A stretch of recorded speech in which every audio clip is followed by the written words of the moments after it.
Hi friends, എൽംസ്റ്റെയിലിൽ എൻ്റെ കൂടെ ജോലി ചെയ്യുന്ന കാതറിൻ ആൻഡ് ജോമർ ദമ്പതികളുടെ 4 മക്കളിൽ മൂന്നാമത്തെ കുട്ടിയുടെ 7 വയസ്സായ ബർത്ത്ഡേ ആയിരുന്നു. അപ്പോൾ ഫിലിപ്പീൻസിലൊക്കെ 7 വയസ്സായി കഴിഞ്ഞ് കഴിഞ്ഞാൽ ഭയങ്കര ആഘോഷമായിട്ട് ബർത്ത്ഡേ നടത്തുന്നതാണ് അവൾ പറഞ്ഞത്. കുഞ്ഞിൻ്റെ ഉടുപ്പും അതുപോലെ ഡെക്കറേഷൻസും മിക്കവാറും എല്ലാം തന്നെ ഫിലിപ്പീൻസ് അവർ ഓർഡർ കൊടുത്ത് വാങ്ങിച്ചതായിരുന്നു. ഭയങ്കര ആഘോഷമായിരുന്നു കേട്ടോ. ഫുഡ് എന്ന് പറഞ്ഞു കഴിഞ്ഞാൽ ഇങ്ങനെ ഫുഡിൻ്റെ ഒരു ഫെസ്റ്റിവൽ പോലെയായിരുന്നു. അപ്പോൾ അതായത് അവളുടെ ഹസ്ബൻഡ് അവിടെ തന്നെ ഷെഫാണ്, ഞാൻ ജോലി ചെയ്യുന്ന അവിടെ തന്നെ ഷെഫാണ്.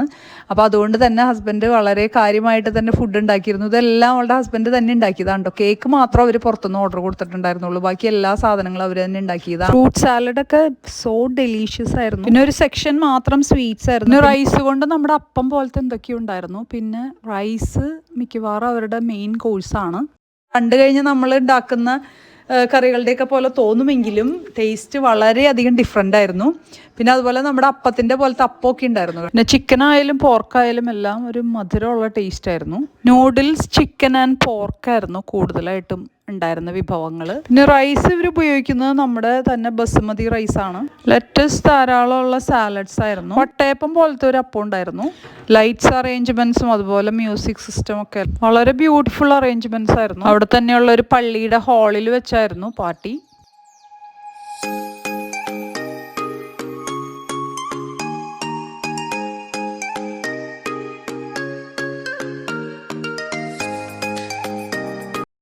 Classmates, thank you so much. And maraming salamat po. New Glasgow, Truro, Dartmouth, Halifax, Elmsdale, Enfield, Bali. ഞങ്ങൾ നേരം വൈകിയത് കൊണ്ട് കേക്ക് മുറിക്കുന്ന ഫോട്ടോയൊന്നും ഞങ്ങൾക്ക് എടുക്കാൻ പറ്റിയില്ല. അപ്പോൾ അതുകൊണ്ട് തന്നെ ഞങ്ങൾ ഫുഡൊക്കെ കഴിച്ച് കഴിഞ്ഞിട്ട് കേക്കൊക്കെ കഴിച്ചു, ടേസ്റ്റ് ചെയ്തു. വളരെ ഡെലീഷ്യസ് ആൻഡ് വെരി ടേസ്റ്റി.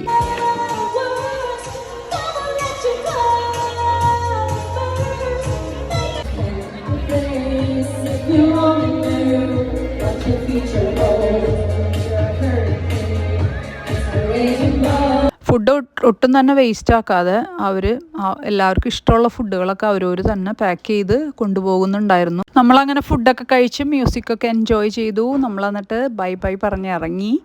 പുറത്തിറങ്ങിയപ്പോൾ നല്ല ഇരുട്ടായിരുന്നു. അപ്പോൾ നമ്മൾ വീട്ടിലേക്ക് എത്തുന്ന ഒരു കാഴ്ചയാണിത്. നമ്മുടെ എക്സിറ്റ് എടുത്ത് കഴിഞ്ഞ് കഴിഞ്ഞപ്പോഴുള്ള ആ ഒരു ലൈറ്റ്സിൻ്റെ വൈബ്സ് ഭയങ്കര ബ്യൂട്ടിഫുള്ളായിരുന്നു.